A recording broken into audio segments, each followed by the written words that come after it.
Hey,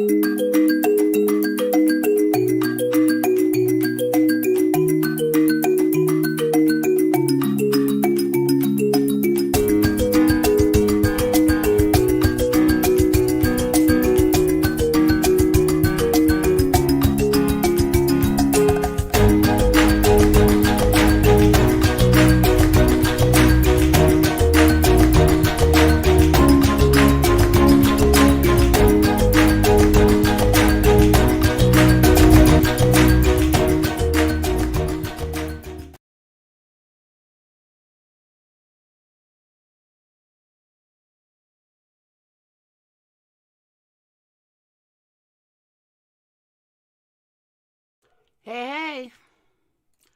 Welcome. Welcome to PURPLEXEDQT. What's up, Susie? Welcome to PURPLEXEDQT. My name is Laura, aka Perplexed, and here we are. Guys, if I see any more drama, I'm going to put a bullet in my head. So we are getting away from the drama because I can't fucking take anymore. So we are going back to crime. Woo-wee. So let me say hi to my Patreons, my members, my former Patreons, my new members, my new Patreons, my subs, my friends, and everyone else. What's up? All right. Yeah, I think you guys are tired of the drama too. It's too much. It's like, woo-wee. Get me away from the damn drama. All right. Lots and lots and lots to talk about today. So I'm going to start with the big one. Well, one I have to say, one of the stories tonight comes from one of my Patreons, so I want to thank her for that. All right. I'm going to start with the easy one, per se, is Chris Watts. Can someone tell me why there's still such a fascination with him? And I'm not saying I'm not guilty. I am partly guilty too. Not because of Nicole or anything like that, just because I was listening to something not too long ago, and like, all right, let me back up for a second. I hated the fucking man from day one. Like, I never even cared about the case to begin with, which is what makes it so weird. But then, you know, he did the FBI thing, and the thing about the FBI thing, the thing that makes the whole FBI thing so weird is that I listened to it again. How many times have you guys listened to it? There was a guy that did a video. I have to find it, what channel I was on when I listened to it, when I go through history.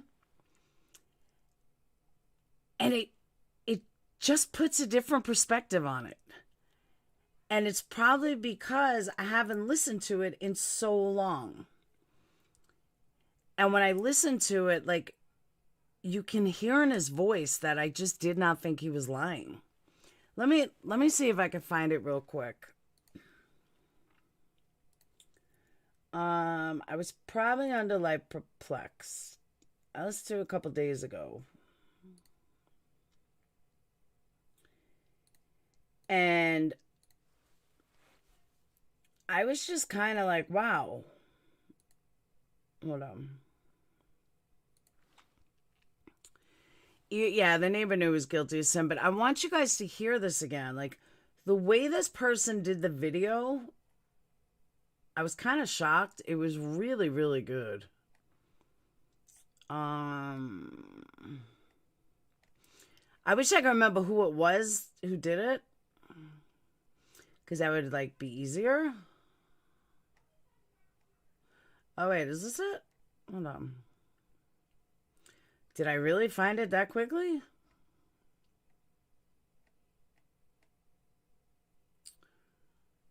I think this was it. Oh, no. No.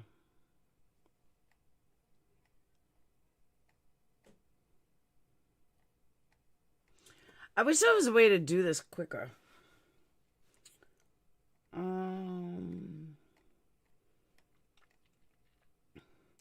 And I am sorry, guys. I actually just thought of this video after I went live, or I would have been prepared and found it prior.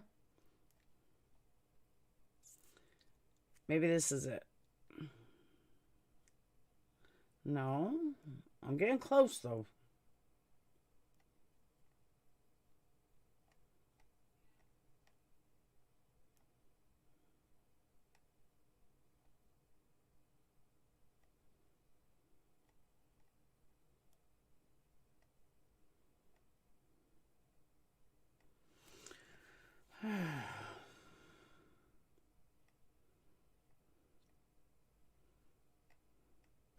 All right, I can tell you right now, I listened to it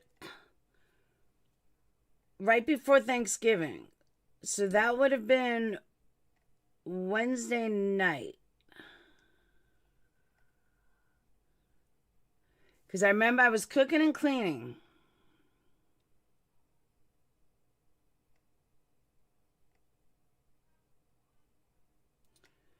So it wasn't on this channel. Alright. It actually makes it a little easier. Hold up. Don't give up on me yet.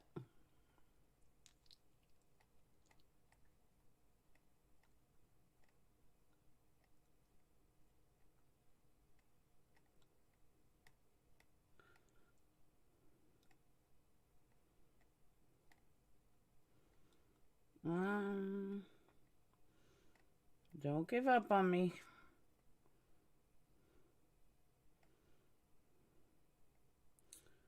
Is this it? Here it is.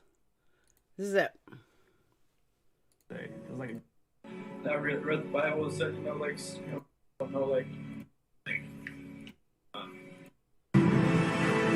Okay. I want you guys to listen to this again. I know you're going to hate me, but I want you to listen to this again. I have my reasons, so you just got to trust me on this.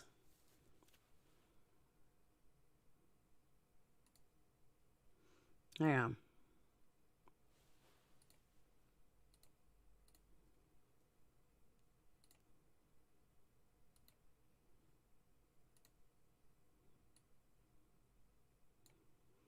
All right, just trust me on this.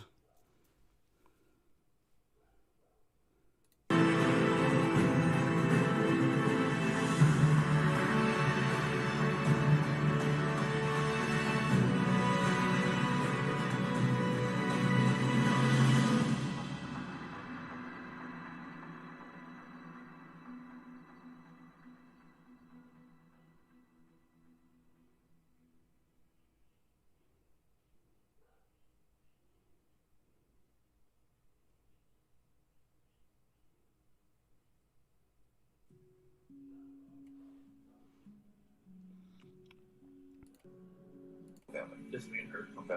And she had a man affair, couldn't watch the kids that weekend or something. Okay. And I was just like, can we cancel that? Can we like do something? Like, from what I remember, I even said, can we move to Brighton just to get away from like this house? Oh. But like, I'm not sure if that was like in the beginning or the end of part of the conversation or whatnot.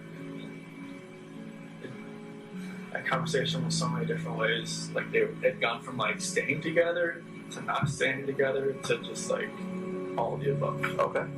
So this is half an hour, or what? Definitely not more than half an hour.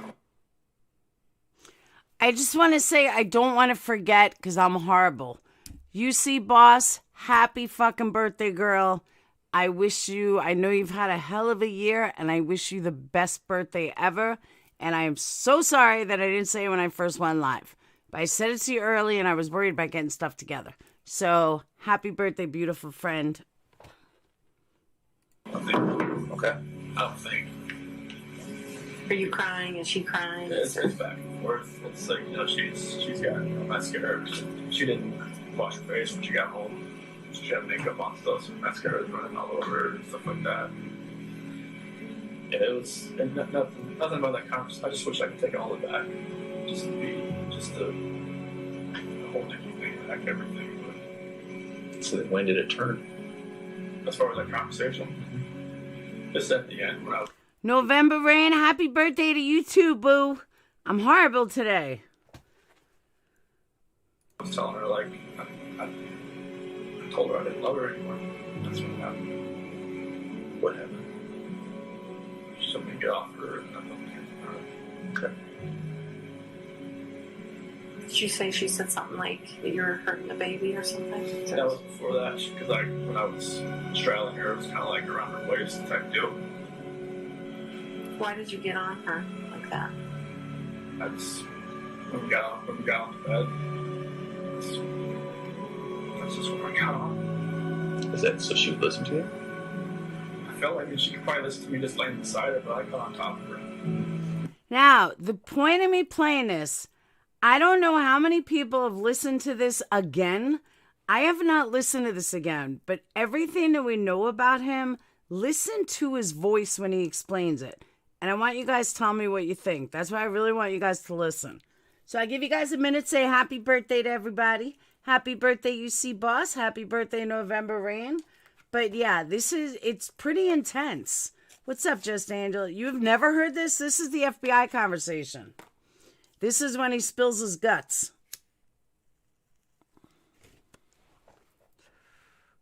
And you were a pro at this? Every time I think about it, I'm just like, did I know I was going to do that before I got on top of her? Really? That's an interesting thought, Chris. You don't know if you knew. Just like everything that happened that morning, I don't know, like I try to go back in my head, I'm just like, I didn't want to do this, but I did it. Everything just kind of like... Felt like you had to?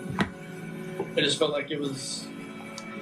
I don't even want to say it felt like I had to. It just felt like there was always something in my mind that was planning that I was going to do it, and I woke up that morning, it was going to happen, and I had no control of it. Okay, now... Makeup Mobster and many other people said, and this is why this is really important, Makeup Mobster and other people had always said that they felt like he snapped, that he just felt like he snapped. And I always, eliminated that theory. Like, nobody just snaps like that. But what he's saying is it's premeditated. He still snapped because it was in his mind, but it was premeditated. And that he had no control over what he was doing, but he says right here and clear as day that it was in his mind and this is what he was going to do when he woke up in the morning, blah, blah, blah. That's what I'm saying. Listen. You never thought about it before? It was just like, I don't want,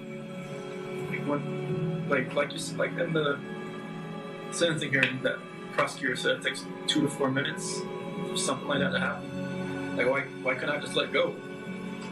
I didn't. That's interesting. Was it feeling like it was in motion and you just couldn't stop it? Yeah, it was just like, I don't even want to know what she saw when she looked back at me. Honestly. Did you look at her? What was she doing?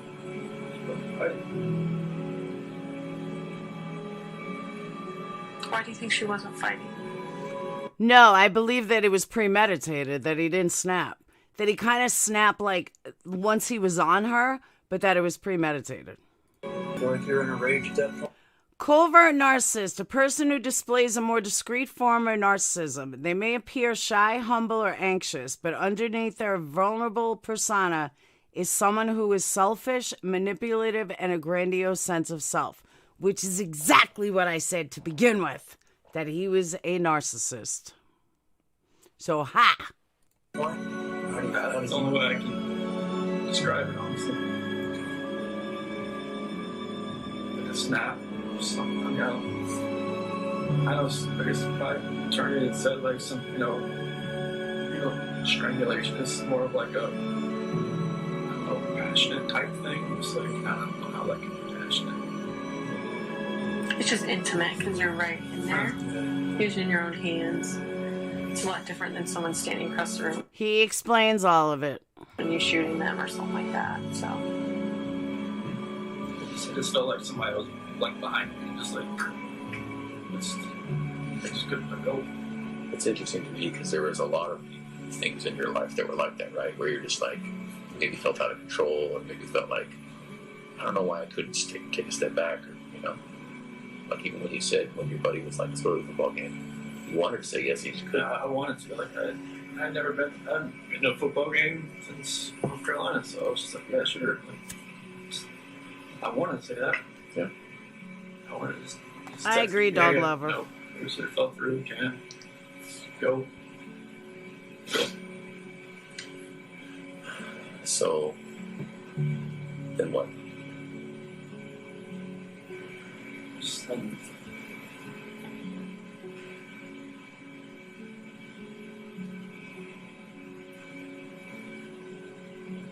just after, shenanigans, once that was, when she was gone, it was just like, I didn't know what was going on. It's like, it was like a traumatic, I don't know what you call it, traumatic event type and everything. And like, I was shaking. I didn't know what had happened.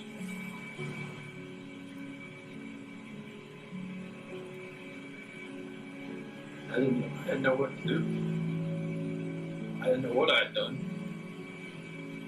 I still wasn't in that right state of mind. I don't think like I was in control of what I could think or what I could do at that point in time. And most people say, like, why don't you just call 911? I was like, unless you're in that situation, You don't know. You don't know what you would have done. It's easy to play Monday morning quarterback. Mm-hmm. I agree with that. Like you said, if somebody shoots somebody, you don't know what is going through their mind at that point in time. Mm-hmm. You don't know what you'd have done. Right now, I feel like he's making total excuses for what he did, and it's disgusting. But wait till they get to the kids. So what happened next?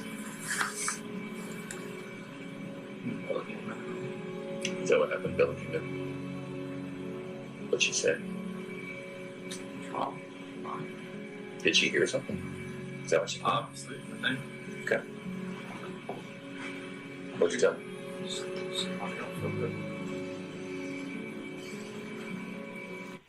Let me just say, before I play this again, not only did this bring tears to my eyes the other night, it is probably the realest I've ever heard him and the sickest I've ever heard him.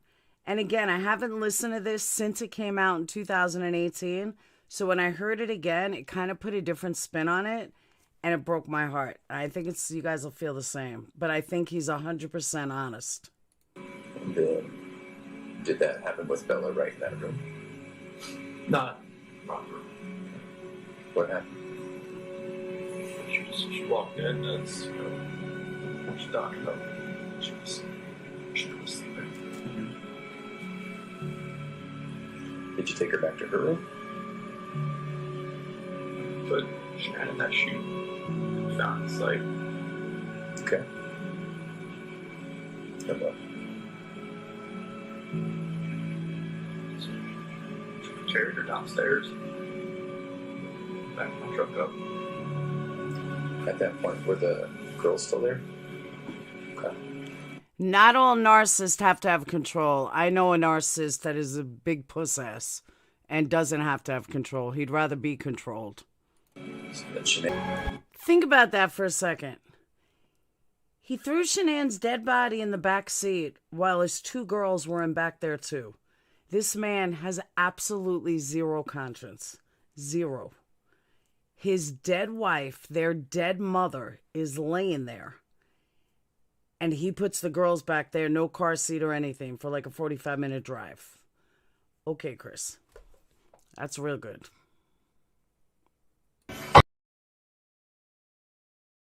Here's another thing I noticed. Every single thing that he said that happened in this crime was led by the cops. Oh, why'd you have a gas tank in the car? Why don't you let him answer instead of leading him? Oh, I was going to kill myself. And he says, yes, I was going to kill myself. They did the same thing with the Shanann strangle him. So we'll never really know because the cops led him to answers. I have no idea why they did that. Don't lead him to answers. Just ask him what the gas tank was. I really don't know why they did that. What do you think about that? I didn't feel like I deserved to live after what had happened. Thinking, Yeah.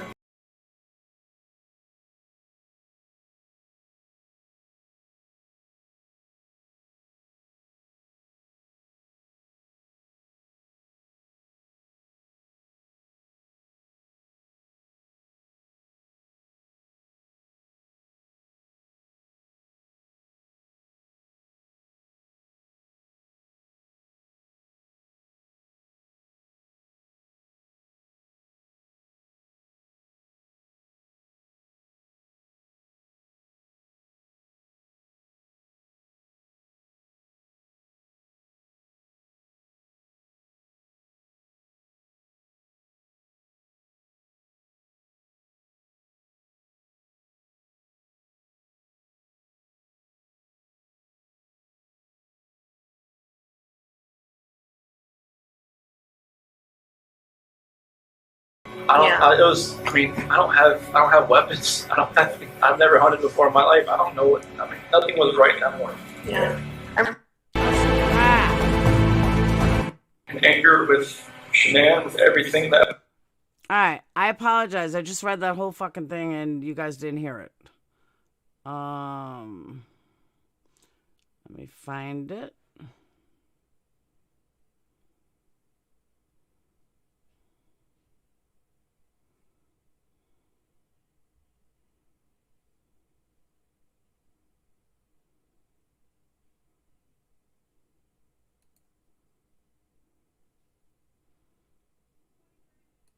All right. So I'll read it again. Narcissistic rage is fury and virtual of unparalleled proportion. It is the external manifestation of internal short-circuiting sparked by being unmasked as weak and false. Contrary to popular belief, the trigger is not about being exposed to others. It is their own momentary glimpse of what lies beneath their denial that is the cause. It is the snapshot of comprehension of what they spend a lifetime obsessively hiding from, which is the knowledge of being flawed to the point of disorder. In the moment of narcissistic rage, they are completely out of control, not in the sense of having no intentionally awareness of actions and behaviors, nor consequently of responsibility. It means out of control in terms of consequences be damned. He kept saying, Possible that in your mind you didn't want them to suffer throughout their life? Was this like a mercy thing? I mean, you can say that like after the fact, but it was just like you didn't feel like that during that? I just didn't. I felt like it was just like an anger with Shanann, with everything that I was just taking it out on everybody that was in front of me that morning. Yeah.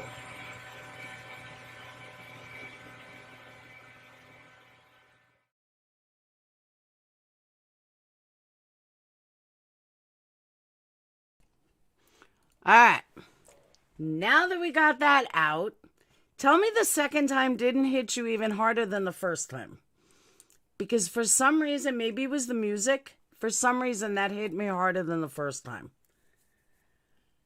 When he originally said it 2 years ago. I don't know how you guys feel, but I personally feel that he wasn't lying. I personally feel that was how it went down. So all the conspiracy theorists can say otherwise. I've been pretty on point since it started. And I really think that's exactly how it went down. I said it originally and I'll say it again. I can't imagine somebody making that up. That's a pretty intense story to make up. But again, I don't know why the cops led him. They didn't need to lead him. I know, I saw that, Al. I think it's stupid. I listened to like 2 seconds of it. I'm going to get to that. It's just very weird to me. Like, I don't know. I just feel that it definitely did something. Al, she started a Patreon, by the way. Just so you know. I know, I was getting to that.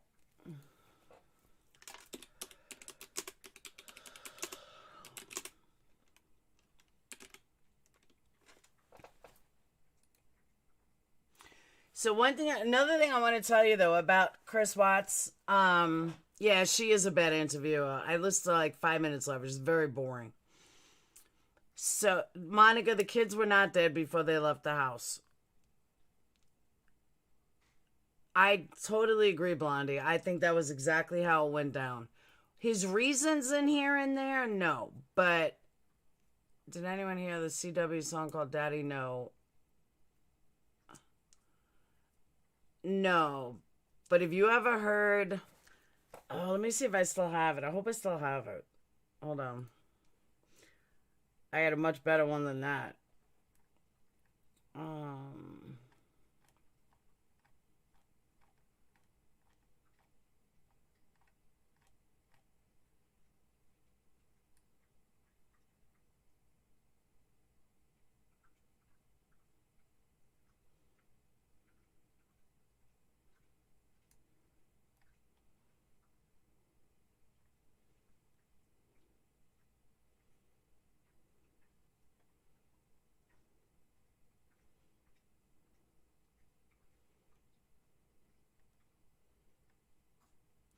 Oh, did I erase it?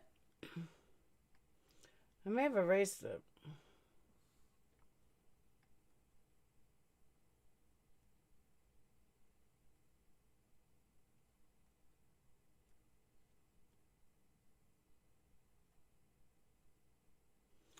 Yeah, I must have erased them and I needed space.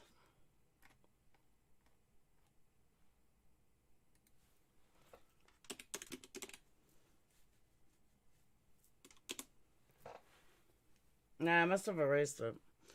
Anyway. I don't want to get too off track.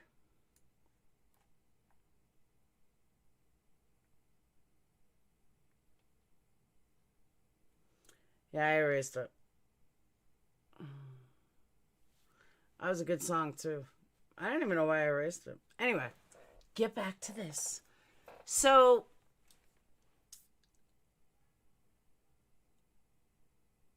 what's her name? The psycho came out with an interview with his dad. Here's what we don't know. We don't know when these interviews took place. Hey, Barbara, we don't know anything about these interviews. All we know is that the interviews happened. That's all we know about the interviews. These interviews could have taken place 6 months ago. These interviews could have taken place 2 years ago. Words to the wise to anyone doing an interview. Make sure when you do an interview that you're live. It's kind of a key in interviewing. Now, I know what I was going to say that I lost track of. His house. So a lot of people don't know that their house is still on the market. But not only is their house still on the market, there's a $6 million lien on it. Every neighbor from her family. So nobody's going to buy it with a $6 million lien on it. It got marked down by like 40%, but nobody's touching it. The neighbors want either to tear it down and make a park or do something, but they say that it's absolutely ridiculous because it's just such a gloomy, that's what they say, Baby Blues, that it's such a gloomy, like, it's just a weird house. And they want it gone. Hang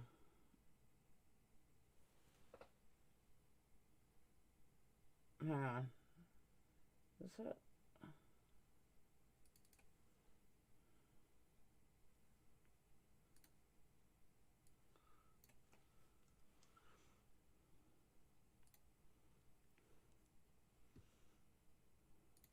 They say it's just gloomy and they want it gone.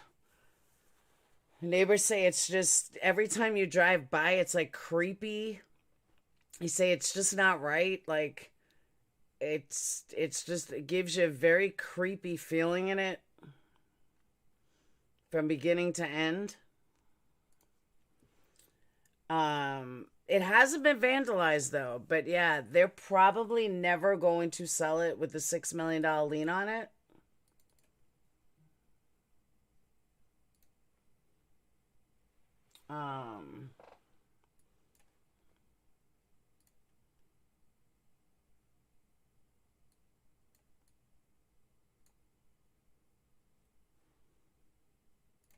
They're probably never going to sell it with a $6 million lien on it, and that's part of the problem.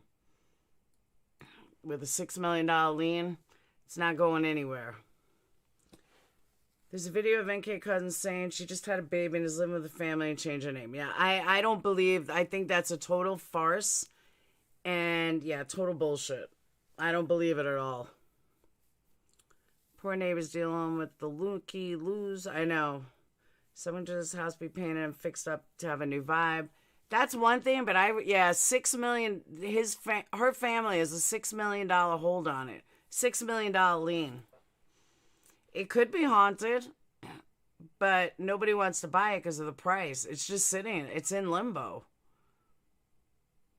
Nobody's touched it. Nobody's come near it. You know, the very next door neighbors just find it very odd and creepy, and everyone wants out. It brings down the whole neighborhood and stuff. But one family in the neighborhood suggested that What they should do is tear it down and build a park, which really does make sense. I think that's probably the smartest of the ideas. Okay. So the Psycho Girl does an interview. Actually, there's more stuff. One day ago, it's Chris Watts audio talking to Kim. Now, here's the thing, though. I kind of believe Mommy Ramblings on this because, like, Mommy Ramblings said that she hasn't spoken to Chris in like 2 years. Why is she showing all these old videos, all these old phone calls from before he even left? So she's right on that. But at the end of the day, I mean, it wouldn't take much for anybody to contact Chris Watts. I mean, just fucking write him a letter. So, I mean, I'm not impressed by that she's, you know, she's all excited about hooking up with a fucking psychopath. I'm sorry.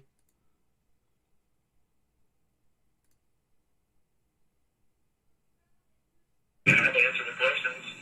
You did? Like, I felt like I had to just because, like, they flew out here and then what else was going to happen, you know? Right. Maybe, like, did that and something like, you know, like, should have to get reduced or something like that. Hold up.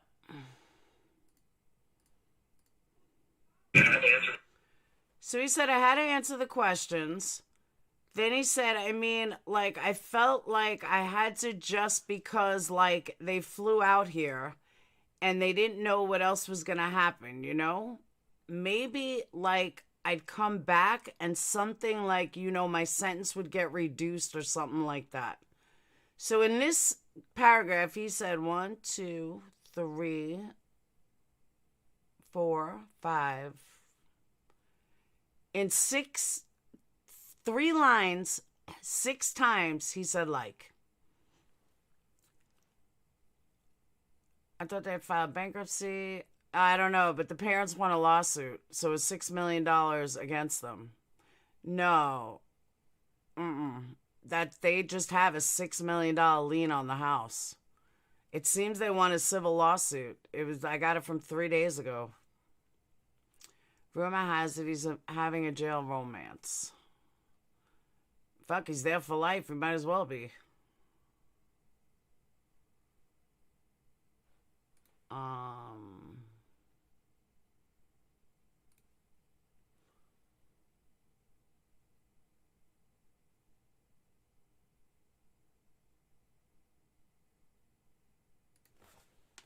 Hold on. All right. All right. So this psycho bitch plays videos. I think this is old. I do believe this is old. Hey guys, I am super excited for you all to hear from Ronnie Watts. He is definitely a man of few words, but I've gotten... All right, let me also say this. From my opinion, this girl never had an interest in the case. This girl wanted to make money off the case. This girl figured out a way to make money. So she started writing him, and then she started keeping in touch with him. She got a hold of the parents. She absolutely felt like, you know what? When this is ready, I'm going to break free. I'm going to fucking do this. And I'm going to get everyone to like me. She even started a Patreon today. I'm sure Jay's teaching her well. And she recorded everybody. To me, this bitch is shady as fuck. So I don't believe Ronnie Watts knew that he was being recorded. But I haven't listened to it yet. But I think this whole thing is a big sham, and that's why I don't even like listening to her. But I'll do it for you guys. To know him over the last few years, and I just wanted to make sure you guys had the opportunity to hear some of these things from him, the things he's gone through, situations that have happened behind the scenes with them as a family, and also maybe for you guys to get an insight too of how Chris is, because they are so similar in so many ways. I just thought that this would be a good opportunity for you guys to just hear from Ronnie himself. First of all, I just want to let everybody know that we support your channel 100% and believe in what you're doing.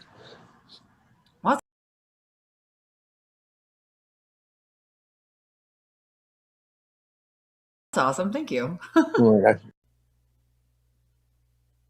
When Chris was in North Carolina, how many times did you see him when he was out there that summer, 2018?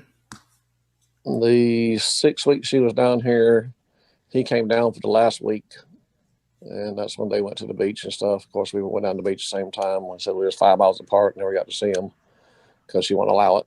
And we got to see him one day, the day before they left to go back, more or less. It was they stopped down to see my mother when she's in a rehab center. She was 93 years old, and she wouldn't bring him by here. We had to go pick him up there. I did, and he spent the afternoon here at the house, and me and Cindy and Jamie and Robert and the kids and Jamie, other grandbabies, and we cooked out and just sat around and talked and stuff and hung out on the porch. That's when he told me that she already knew that they wanted to get a divorce, and that. Johnny, I completely agree with you. She's trying to rewrite the entire case. He supports the case because it's his son. But if you really look at her information, the girl is a moron. She doesn't even make sense, and this whole thing is about money. It's disgusting. He was looking for an apartment, for a little 2-bedroom apartment with bunk beds for him and the girls, because that's how his life was going to be from now on. He'd already more or less set a schedule up from a month or so out from that. So, work the schedule, and he'd have them, 1 week, she'd have them the next week type thing. So you guys did know he was getting separated or getting a divorce? Well, that's the first we had heard of it, that she already knew about it. And actually the house is already for sale on the market. See, that's a big, I think people don't know that. People don't know that you guys knew that was even in the works. Kim, you're a fucking idiot. Everybody knew it was in the works. That's where the letter came from. This girl is so clueless. Everybody knew, Kim. Everybody. Anyone that followed the case knew that he spoke to his parents, because his parents are the ones that said to write a letter that if Shanann hurts you, if you get hurt, Shanann did it because she was out to get you. Like, she's so fucking stupid. Yeah, that's the first we had heard of it. Was that one day he got to spend with us that week he was down here. And how was one afternoon actually. How was he that day when he was with you guys? He was pretty much upbeat and stuff. I mean, he knew what he wanted to do, and like you said, he told me. Sure was setting up his alibi. And sweet Melissa, Kim is this girl, Kim Kaufman, that wrote him in jail and never stopped writing him in jail. Basically, what it comes down to. He wanted a little 2-bedroom apartment with bunk beds for the girls. I mean, he was ready to move on with his life. Yeah. Now, Chris wrote a letter when he was at your guys' house. Why did he write that letter? How did that come about? The way Shanann had been acting, the 2 times she'd come down, 2 times she'd visit with us. Her and Cindy got into it a couple times, basically over minor things. One which everybody heard about is the nut gate, where she more or less said Cindy was trying to hurt Cece and give her ice cream and stuff, which, she never gave her the ice cream, and it was a plain vanilla ice cream. Wait, who won? They didn't. The Watts didn't solely win the insurance. They both got a piece, but the Ruzaks got a bigger piece. Yep, which didn't have nothing in it, and it all blew up on that when she accused Cindy of trying to hurt Cece by giving her something with nuts in it, which we all knew she couldn't have nuts. Right. But that was, and the time before that, she'd come down twice, 2 weekends in a row. And the time before that, when my neighbor had passed away, and Cindy went to get her hair fixed and stuff, and she come by my work and signed some paperwork on the car that we was getting. Yeah, they got a she piece was gone, of it. Probably 3 or 4 hours or whatever. And she called my phone at work, blowing it up because Cindy left her phone at the hairdresser. I mean, in all fairness, they deserved a piece of it. Their grandparents died. I mean, their grandkids were murdered. Doesn't matter. Their own son did it. The grandparents still, they're still grandkids. They didn't murder them. I mean, of course they're entitled to something. It's not their fault that their son is psycho. And had to try and go back and get it, which made her later. And said he offered beforehand.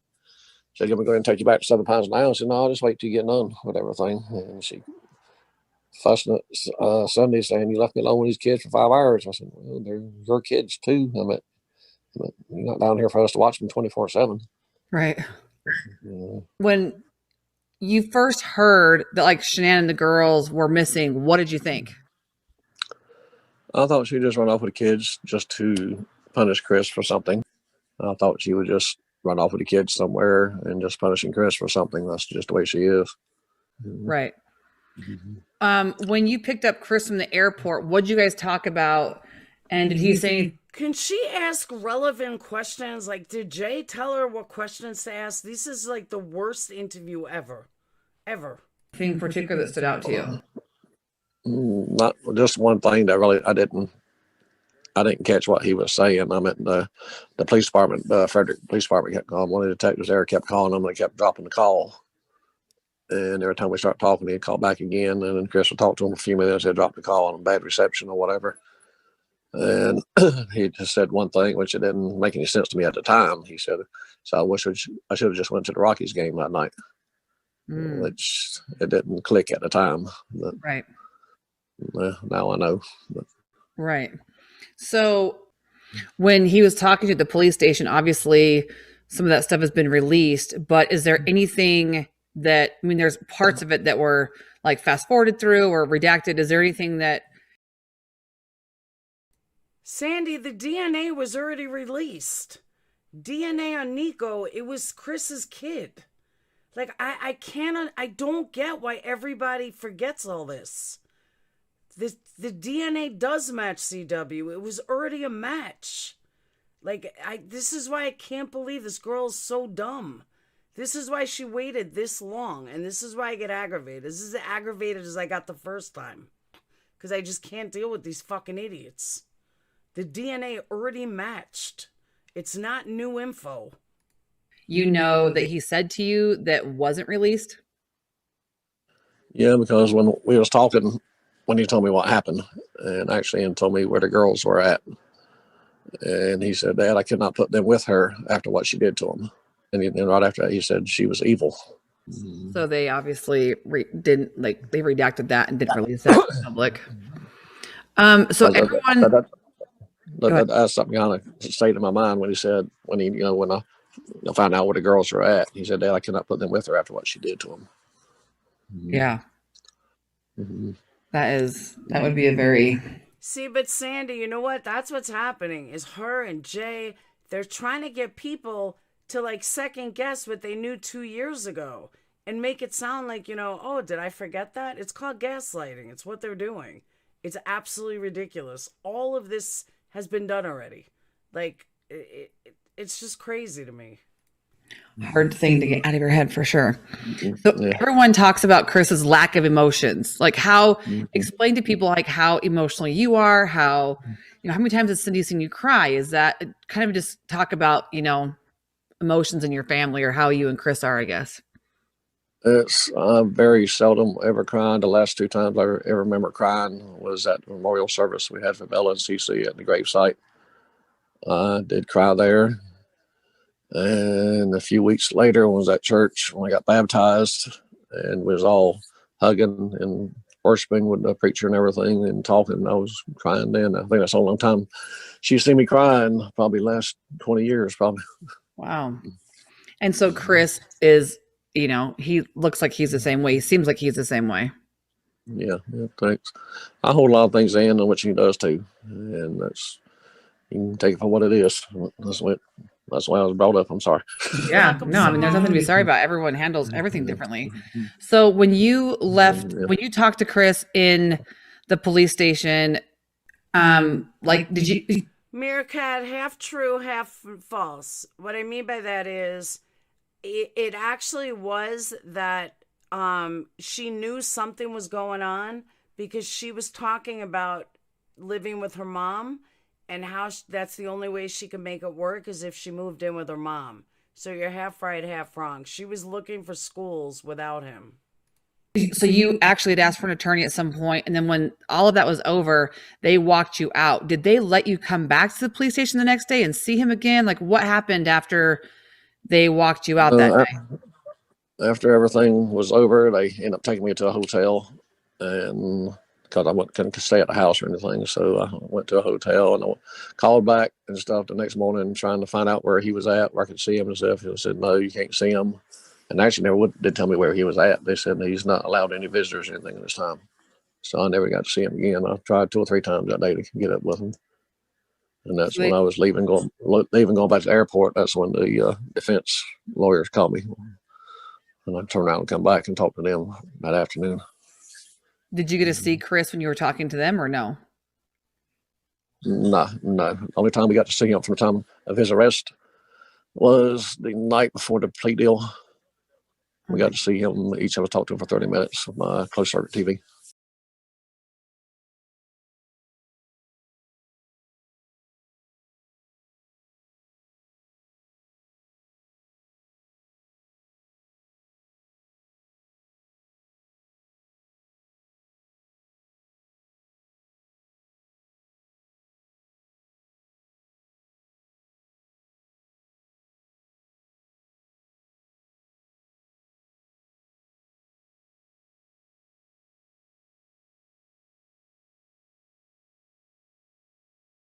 Sorry. Kim, let me give you some advice. If you ever interview somebody again, let me tell you how you need to interview somebody. You need to, the sound is back. The interview is, there is a part 2. These are the questions that you'd want to ask when interviewing. What was Chris like growing up? Did you have any indication that Chris would ever do something outlandish like this? Were there any signs? Did he hurt animals as a child? Then move on to his middle school. What was he like in high school? What was he like in middle school? What was he like in, did he have any girlfriends? What was he like dating? What did you think of Shanann? You have to go through his life. Then get to current questions and say, what was your first reaction when you found out that your son murdered your child? What was your first reaction when, you were called into the police station? What was your first reaction when you found out that, I'm telling that interview. What was your first reaction when you found out that, he was pleading guilty? Like, there are just so many better questions to ask. And if she wants to be a big shot in, she wants to be a big shot in this game, she may want to learn her facts because her facts are horrendous. She can't even get her damn facts right. So, all right, now let's go to video 2.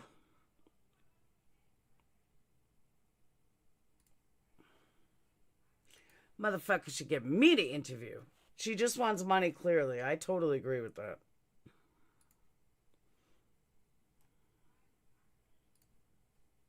Okay. So what about the property from Chris's house? Did you ever receive all of his belongings? Did you receive any of the girls' belongings? Nothing from the girls. Actually, Frank brought back some of Chris's jerseys and stuff and brought back. We met here in Fayetteville and he gave them to me and stuff. And I they sent me his wallet.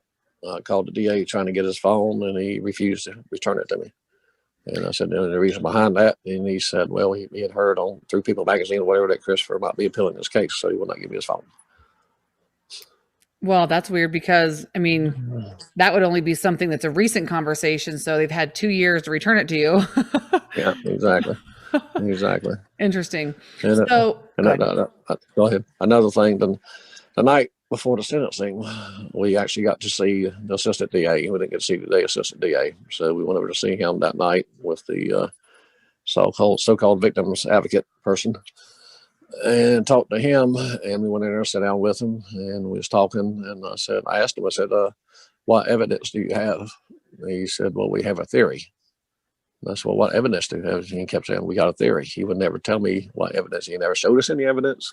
He never said he had any evidence. He said, we have a theory. What did you think of that when he said that to you?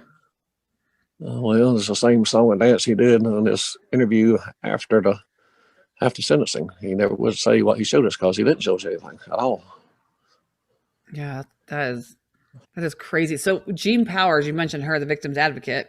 Well, first of all, you guys weren't recognized as victims from the very beginning, were you?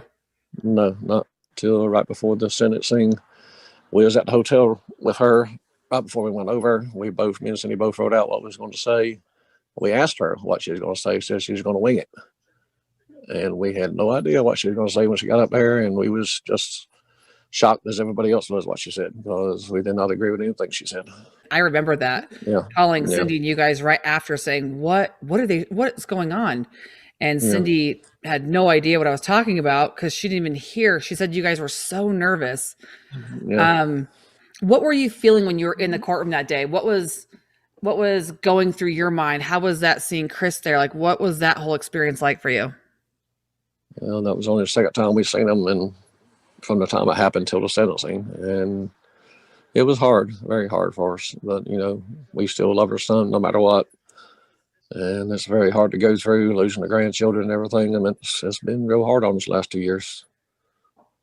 But we was there for him because the whole world is against him right now. So I guess we're the only ones he's got left. Yeah. Obviously you guys have a very tight relationship with Chris, Yeah. You guys talk to him every night, right? Yeah, when he gets a call, sometimes they've been on lockdown because of the COVID and stuff. Sometimes he gets a call, sometimes he don't. So when we talk to him, whenever he can get out. Well, Kim, if it wasn't for Chris, Shanann's parents would be able to talk to her every night and be very close with her. But because your buddy in jail took away her life, and took away her children's lives and the Watts grandparents, they're clinging on to Chris. So you are a piece of shit for doing what you're doing. Just saying. Now, did you guys ever they mentioned in the court through this process that you guys were able to speak to Chris about the plea deal? You guys agreed to it. Is that true? No, that was totally false. When we got to talk to him the night before the plea deal, we were told not to discuss the case. And if we did, they'd shut it down. We could have all the small talk we wanted to, but not to mention the case. And the one time, Cindy did ask him, Chris, if you did not do this, please do not plead guilty or accept the plea deal. And he turned and looked at his attorneys. We had some attorneys behind us, and he had no attorneys with him. He turned around and looked at them, turned back, looked at Cindy, and said, Mom, I made my decision. He didn't say I did it. He said, Mom, I made my decision. So they kept telling him it didn't matter if it's 1 or 3, he's still going to get life in prison. And all they're trying to do right now is save his life. Now, the defense came out to your guys' house one time, right? What was that experience like? What did they tell you then? Basically the same thing. They come out right after we had a hurricane and stuff down here. And they sat down with us and told us more or less. They're just trying to save his life. Said it didn't matter 1 or 3. He's still going to get life in prison. Now, well, it's too bad nobody could save Shanann's life or Cece's life or Nico's life or Bella's life. I'm sure their lives wanted to be saved too, but they weren't given that option. Were you guys ever worried about, they said the plea deal was done based on taking the death penalty off the table. Were you guys ever concerned about the death penalty? No, not in Colorado. Yeah. It ain't happened in probably 30, 40 years, if then. I'm not sure the last time they put somebody to death. Right. Now, some things after, there's been a lot of questions about the DNA of the baby. Have you guys ever requested that? And have you guys received the DNA evidence? Never received it. That one time I did talk to Mr. Work. I asked him about it, about the who the father of the baby was. He said Chris, and that's all he said. About the other person that was questionable about that, his name is also Chris. So you can take it that's for what it's worth. Right. So you guys never have received that? No, never received nothing. Did you guys, did your family, in the course of this investigation, did your family ever get interviewed? DA Rourke got up in a press conference and said, that We he had never, talked to never, both. no, the only time I ever talked to that man was on the phone when I was in North Carolina and he was in Colorado. Never met the man before. The only time I ever seen him was in the courtroom. And the only one I ever talked from the DA's office was Assistant DA the night before the sentencing. So that was dishonest of them when they said they interviewed you guys through the process No. too. Nope. Never Okay. talked to him. Yeah. What do you think about them going up to Wisconsin? Why do you think they went up there to go talk to Chris?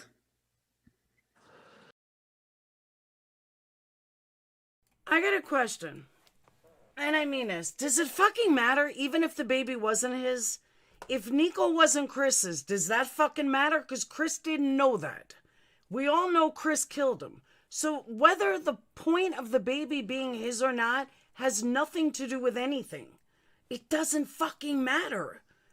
Even if she was a lying, cheating whore, he still put his kids in fucking oil tanks. That was not on her. That's on him. So if he didn't kill the kids, all of this would be important. But the fact that he threw his girls in the back of a truck, let me go one step further. He threw the girls in the back of a truck with their dead mother in front of them where their feet touched. The feet fucking touched a dead baby. They weren't in their car seats. They drove 45 minutes. He then killed them by choking them right while one was watching. His older daughter was watching while he strangled her baby sister, choked her to death, carried her. So Bella had to watch him climb up the oil tank and drop her in, get back to the car. And what did he say? She said, are you going to do the same thing to me that you did to Cece? She says, yes. And fucking put a blanket over her head. She says, daddy, no. And strangled her to death. And then put her in the same fate. Except the difference is he put her in a different oil tank. Not the same one. Put her in a different oil tank because he's such a good guy. Such a good guy. This is why I have a hard time with this shit. I get she's trying to make money. I would love to debate this shit with her.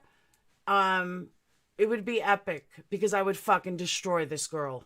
Absolutely destroy her. She didn't even know that there were facts out there that proved Nico was his. And even if he wasn't, even if Nico wasn't his, I don't fucking care. It doesn't excuse what he did to the girls. Plain and simple. It just wouldn't excuse it. Very hard to say. So I don't know if it's something they needed or they was doing that for the other part of the family or what the reason behind that was. You didn't know that they were going up there, did you? No, we had no clue they was going up there. We didn't know until after the fact, a few days after the fact, and Chris told us that they come up there. However, I'm not sure what the time period was, but we never knew about it. Didn't he say he choked them? I could have sworn he said he choked them. Till way after they went up there. Yeah. And then, of course, they lied to him, which I guess they can do that, and said it's just between them. Of course, they recorded it and released every bit of it, which Chris said thought he had to tell them something, so I guess he just made up something so they'd leave him alone. Yeah. Yeah, Chris is not confrontational. He's not going to tell him just to get out of there. He's the same way I am. It takes a whole lot to make me mad. Yeah, no, Sarah, he choked them. He said before that he choked them. Same way with him. I don't like confrontation at all. I ain't never been that way. Yeah. So, as far as, because everyone knows there's been multiple things that Chris has said, what do you believe from Chris? What is the confession or the story that you believe, is the truth? Well, the hurt and the pain I seen in that boy's face that day, I believe what he told me sitting there. I mean, he's just like, as far as emotions, he's just like me. When he told me, he said, Dad, I cannot put them with her after what she did. And turned around after that said she was evil. And I believe him. Hmm. What do you think? What do you think about him now wanting to do a 35C? Like, what has the last 2 years been like for you, your family, for Chris, and then obviously him getting to the 35, wanting to do a 35C? What has that been like for you, and how do you feel about the stuff going forward? It's going to be a long, hard road, but I think if we can find the right person to defend him, or a lawyer or whatever, and actually dive deep into the case and see if they do have any evidence, which actually they told me they had a theory. They never told me they had any evidence at all. If there was any evidence there, it's long gone by now because everybody and their brother's been in that house. Right. What's been the difference with Chris? How much has he changed from 2 years ago? Because everyone says, well, why did he fight back then? What do you think has changed so that to make him want to do this now? Do you know? I think he was in shock for so long from everything that happened. The trauma of his post-traumatic stress syndrome or whatever. I think that set in, and it's took him a long while. It still hurts him every day. I know it does. Hurts us every day. Yeah. It's going to be a long road for anybody gets back to a normal life. If we ever get back to a normal life. Right. You guys, I know you guys have a small memorial, your own place that you guys Yeah. have set up for the kids. Yep. Yeah, we do. I see it every day when I walk out there. Aww. It's out there, a little garden with the headstone and everything out there. So I put the channel up 3 weeks ago. Yeah. What do you feel about that? All the information being out there. Well, I think there's a lot out there that a lot of people haven't dove that deep into to try to explain what happened, which you've done, and some of these all so-called other whatever people you want to call them, they're just all, they don't look at the facts. They just want to talk. Okay, guys, that concludes this round of questions with Ron. All right. And that was it. That's what she had. I think she's a fucking moron. I can't with this girl. Like, she's just so stupid. She absolutely believes and explains the family that would create a CW? Huh? Living abuse free. I've listened to her way back when me and Brad first split up. But this girl's too much. She's just too much for me. She's just so stupid. And she's trying to paint a narrative that doesn't exist. You know, just not knowing everything. Half the facts don't matter. I'm totally with her that the police may have lied about some things. I am more than with her in things may have gotten like jumbled. I'm more than with her that, you know, they may have said things that weren't totally true. And I'm okay with that. But at the end of the day, what he did to his girls, there's no excuse for. You can't justify it. You can't do anything. What he did to those girls is absolutely incomprehensible and unexcusable. There's nothing those little girls did that caused him to do what he did. So I don't care. I'll say the same thing I said to Kay. I don't care if she was the biggest fucking whore on YouTube. I don't care if she was the biggest whore on Facebook. I don't care if each one of those babies, I can't say that. I don't care if Nico wasn't his. I don't care if she was having an affair all over town. I don't care. At the end of the day, what he did to those girls is inexcusable, and there's nothing that can change my mind on that. So, plain and simple. That's where I'm at. That's what I feel. And I'm sticking with that. And nothing's going to change my mind on that. And anytime Kim would like to come talk to me, she's more than welcome to. But she's too busy with Jay conjuring up stories in order to make money. And that's that. I mean, even Jay is for Justice has a Patreon tier devoted to Chris Watts. I can't with that. I just can't. It's the craziest fucking thing I ever seen in my life. But okay. And I don't care if she had 1 million members, 30,000 subscribers, 1 million subscribers, 10 million subscribers. I would still say the exact same thing. I think it's pathetic. But anyway, moving on. That's what I'm saying, Natalie. I don't care what the backstory is. I don't care anything. The only thing that I see, and the one thing that I see definitively, is what he did to those girls. I don't care what he did to Shanann. I mean, I do, but Shanann is... I'm... Hold on. But when it comes to Shanann, you can make 1,000 different excuses of why he could have done it. She was cheating. She was it. He wouldn't be the first to kill a wife. But what he did to those innocent little girls and the story that went along with it is what freaks me out the most. It wasn't just that. It was the story that he told that went along with it that makes it even sicker. That's what's truly fucking sick, in my opinion. Just my opinion. But that's truly what's sick. Ronnie's interview with Kim. Kim should be applauded for making the Watts look even worse with horrible. Yeah, I just got done playing it. What he did. Where did he go wrong? Exactly. That you could have got from his dad. Facebook messages to a friend. She was in love with Chris, and she was worried because he wouldn't tell her what was wrong. I agree. But that's typical narcissistic. That's how he was acting. So I want to move on, but I did want to bring that to you. I wanted to tell you about the house because I know that's brand new and a lot of people didn't know that. For Making a Murderer, I have nothing new with Making a Murderer at all whatsoever. So I can't even report something like that because I got nothing. So let's move on to a different case. Hold on. What the fuck? Could I kill my daughter?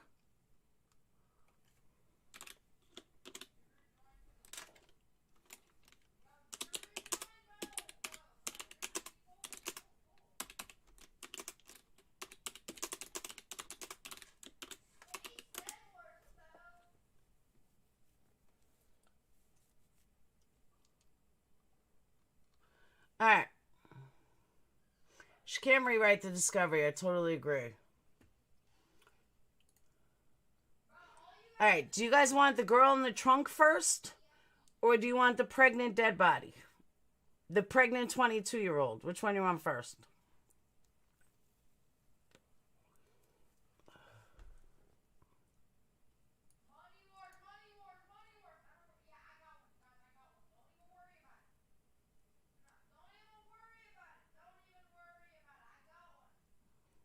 Either one? Whoops.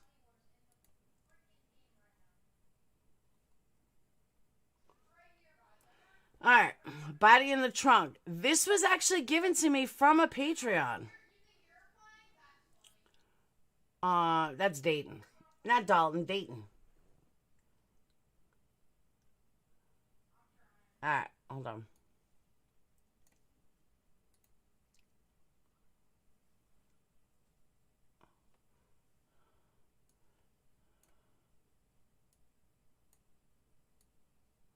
All right. Bless me. So check this out. This is pretty fucked up. So, Beaumont, Texas, which is where I have a couple of Patreons from. Saturday morning, which was this morning. Today's Saturday, right? Yeah, this morning. Thank you, Mercedes girl. So a body of a Houston woman was found in a trunk of a car. Now, the freaky part is the car was involved in a high-speed chase down in Beaumont. The car chase began in Chambers County. So around 8 a.m. this morning, department received a call regarding some reckless driver. They thought, driving white car, Interstate 10 on Beaumont. State trooper saw a white Honda speeding down I-10 and attempted to pull over the vehicle. Driver pulled to the right as if he was going to stop, but then as soon as the cop got close, he immediately sped off. As the driver approached Milan Street in Beaumont, he struck a concrete barrier and lost control of the vehicle. The vehicle came to rest near mile marker 855. At this point, the guy's missing a tire. So there were only 3 wheels on the car. After the collision, troopers secured the crash site, removed the driver from the vehicle. Honda was searched, which is standard procedure in a car crash. And they go to open up the trunk and they find a woman's body. Could you imagine? Imagine being that cop. You're in a high-speed chase. I don't even know if the guy's dead or alive. All right, he's fine. He's expected to live. He's 35 years old, resident of Fresno. He was taken to a local hospital for treatment and remains in police custody. So the Texas Rangers and the Texas Highway Patrol is investigating the identity of the deceased victim and the circumstance surrounding the death. The only thing they know is that because he was reckless driving. The only thing they know so far is that she's from Houston. So they know the identity, they just haven't released it yet. But yeah, can you imagine? Like, just imagine being that cop and all of a sudden there's a dead body in the trunk. That's kind of freaky. So they don't know how she died. They don't know the circumstances surrounding it, but they do know that it's homicide. So I will definitely keep you guys up to date on that. But as of right now, that's all we know. And I checked many different sources, and that's the only thing they know. So next one is a little sad.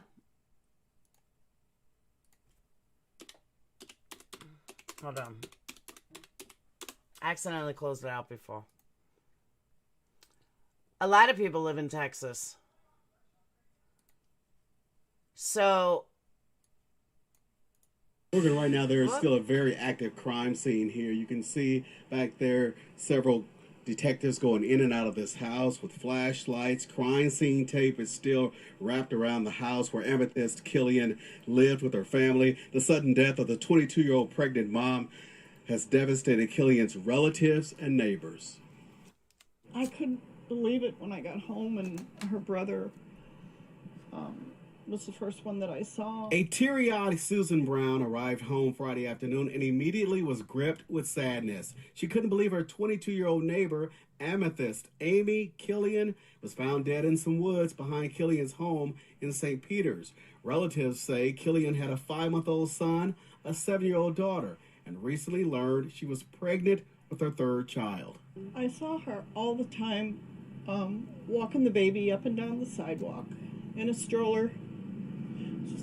Very sweet woman. She seemed like a wonderful mother. Family members say Killian lived here with her mother, her children, stepfather, and boyfriend. They just seemed like such a close, wonderful family. The family says around 1 a.m. Thursday, Killian left home and walked to a nearby gas station. Police say later that night, the family reported the young mom missing after she didn't return home all day. Around noon Friday, officers received a call of a body lying outside on North Street near the family's home. A family member says police recovered Killian's personal items, including her clothes and a cell phone charger at the scene. Police haven't said how Killian died, but do say it was an apparent homicide. I pray for the whole family.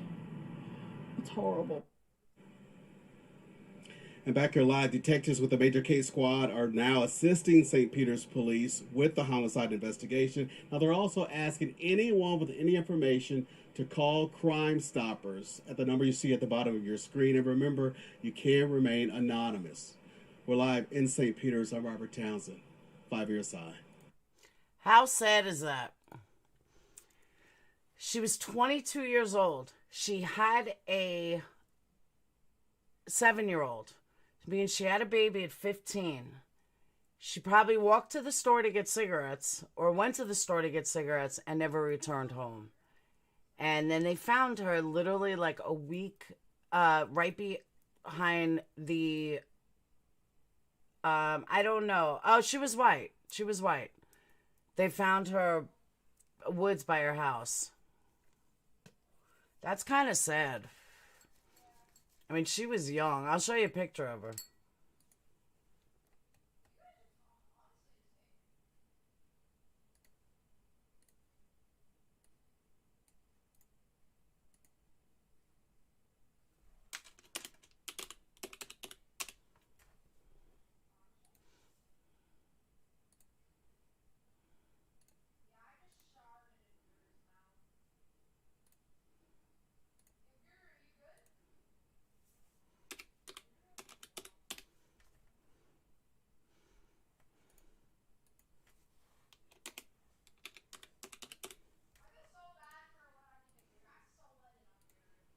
There's a picture of her. The lady in the trunk was ID'd?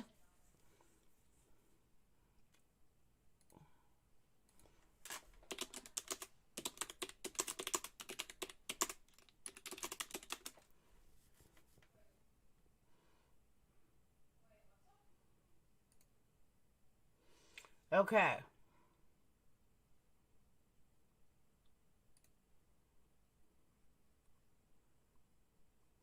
I know, that's...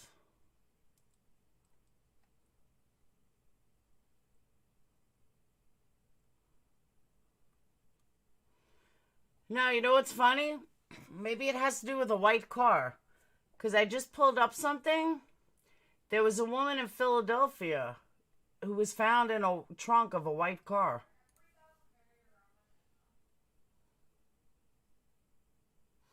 Body and trunk in Anaheim. Riverside, trunk ID'd. Oh, that's crazy.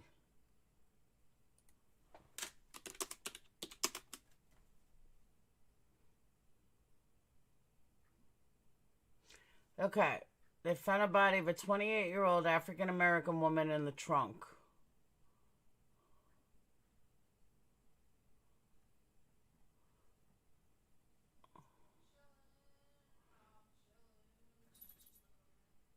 Brianna Tierra. 28-year-old.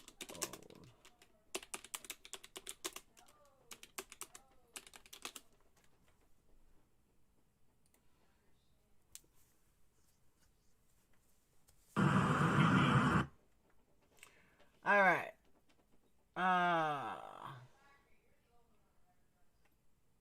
Church. All right, 28-year-old Brianna Tara Johnson from Houston was in the trunk.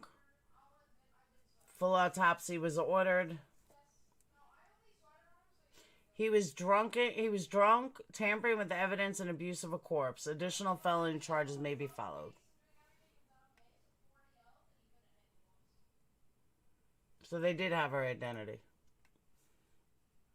But that's the pregnant mom.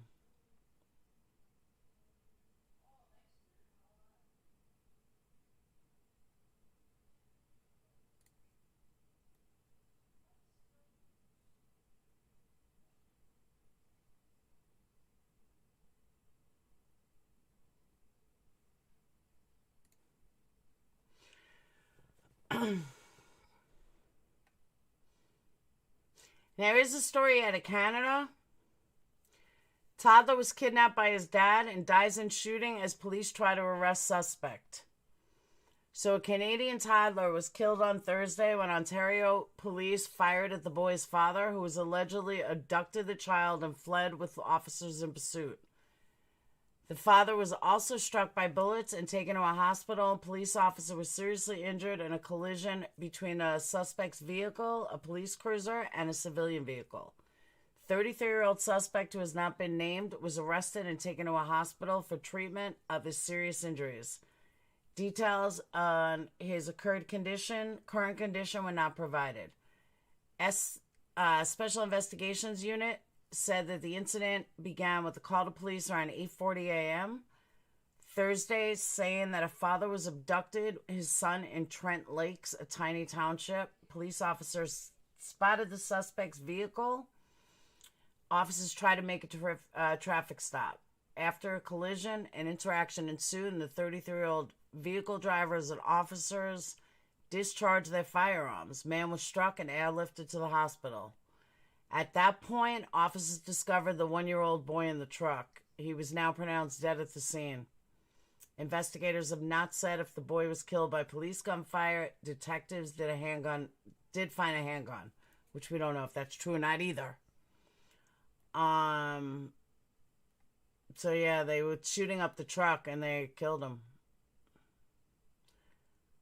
We first heard the vehicle. It was hitting the side of the road, so you could tell it was going really fast, almost like a car chase. Then we heard sirens. SIU, which is investigating the shooting, said the autopsy will be performed on the boy's body today. That's kind of sad.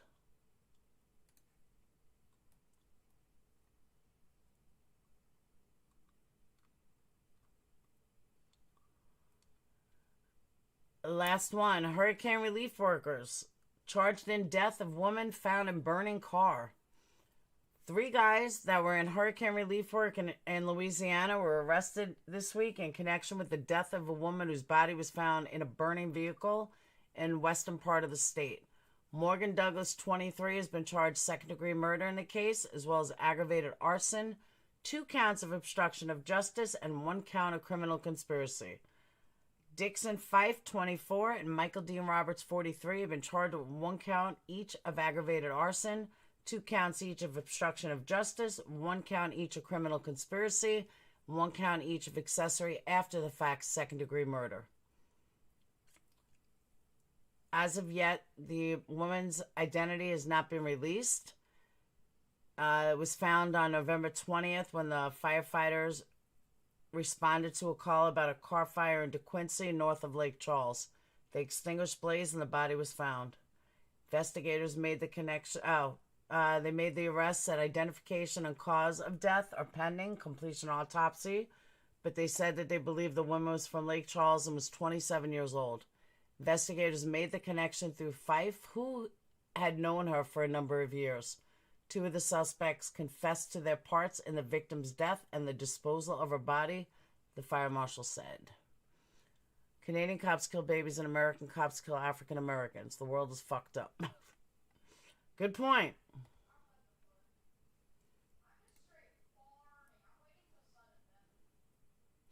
Now we have an opposite. We have a black detective who was shot by his white wife. Washington, D.C. police detective was found dead Friday. He was a apparent victim of a murder-suicide perpetrated by his wife. Deputies were called to the Waldorf, Maryland home of Timothy and Christine Francis at about 6 p.m. after her father found the bodies. Investigators said evidence indicated Christine had shot her husband, Tim, and then herself. D.C. police said Francis had been with the department for 20 years and had been assigned to the homicide division. That's kind of ironic. Mourning the tragic loss of a colleague and friend is extremely difficult.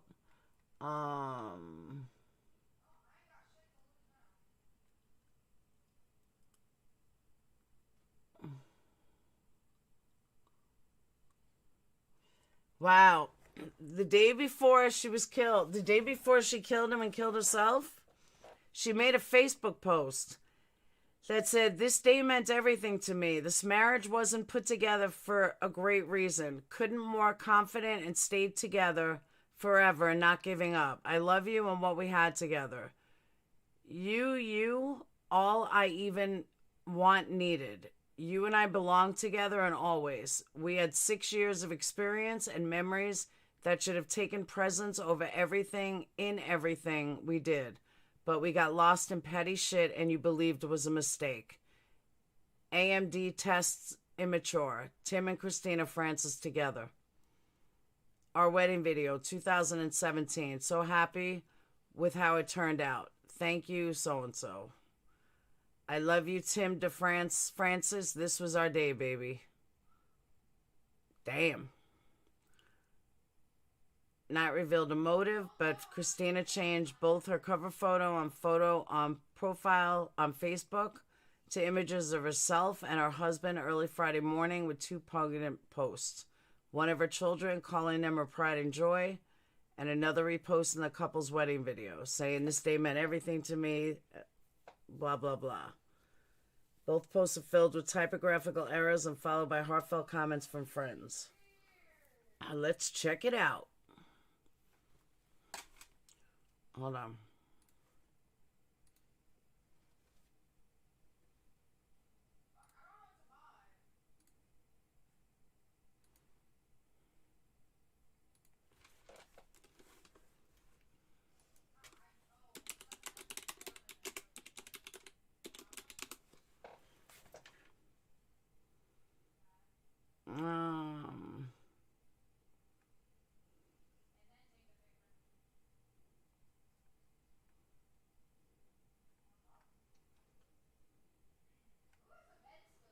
I can't find her.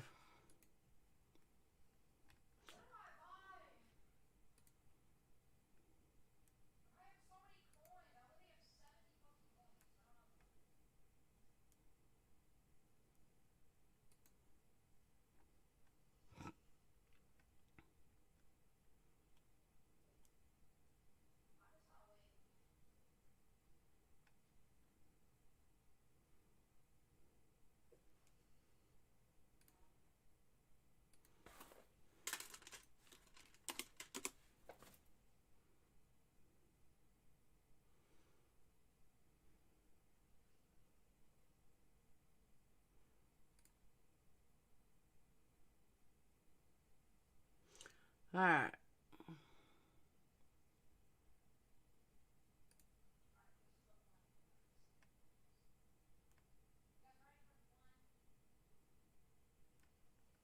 Trying to see if I can get a hold of her Facebook.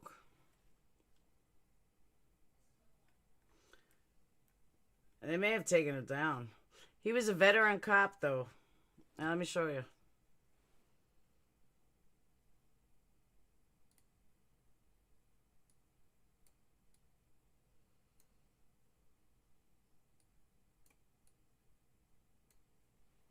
That was him.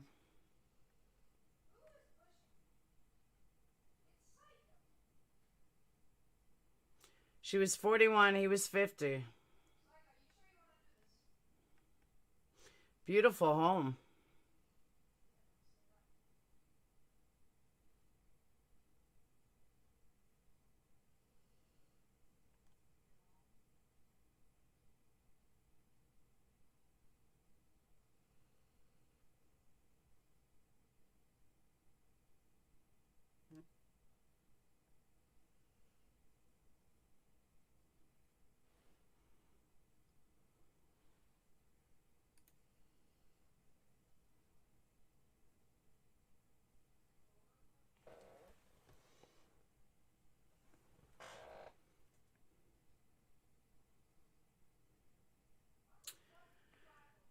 NASCAR pit crew member and newly bride both killed in Florida Keys collision during honeymoon. That's sad.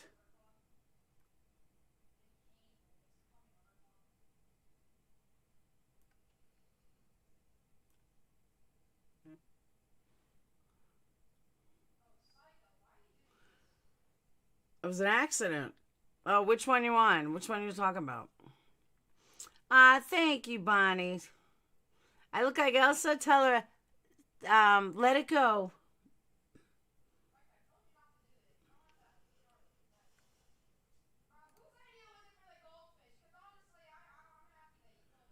Argentina funeral worker apologized over selfies of legendary soccer player's dead body as the nation is outraged, is yet to verify reports. Tell the worker since been murdered. Alrighty then.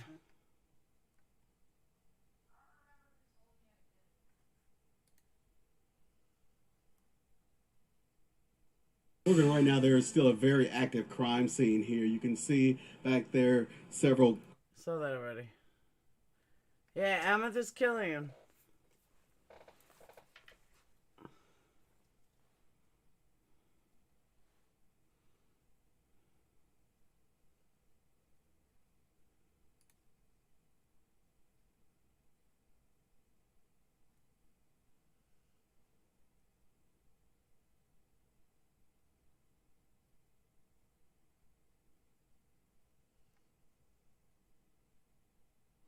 It's crazy.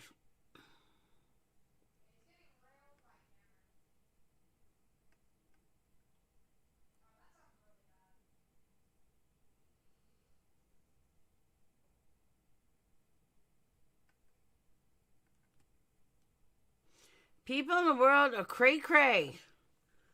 Cray cray cray. Did that guy just photo himself? Yeah, it was a famous soccer player. Hey, let me tell you something. If John Travolta ended up dead and I was his coroner, you damn bet I would get a picture with him. Just saying. Just saying. All right, that's all I got for you guys. That was my little news clips. I really only had those two and Chris Watts prepared. I didn't have any of these others prepared.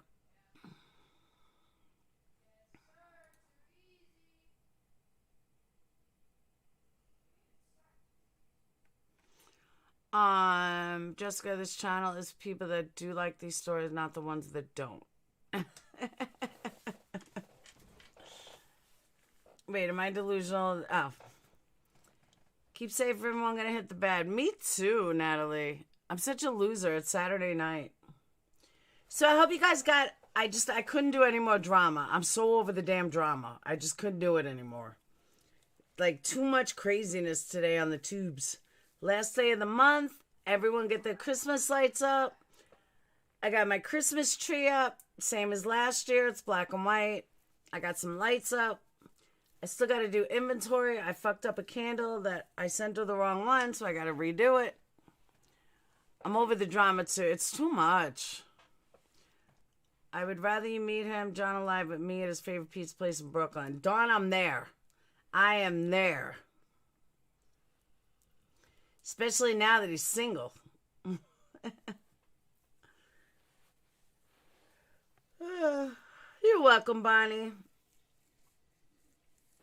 Yeah, I'm a couple things I'm getting back into. I got to get back into this. I really do. So, all right. I am going to cut out.